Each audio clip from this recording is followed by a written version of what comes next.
ગુજરાત 18 લાઈવમાં આપનું સ્વાગત છે। વડોદરામાં સ્થાનિક ચૂંટણી પહેલા પોસ્ટર વોર શરૂ।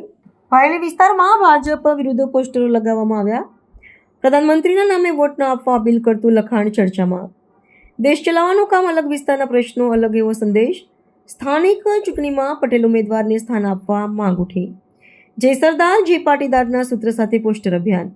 ચૂંટણી પહેલા રાજકીય માહોલ વધુ ગરમાયો।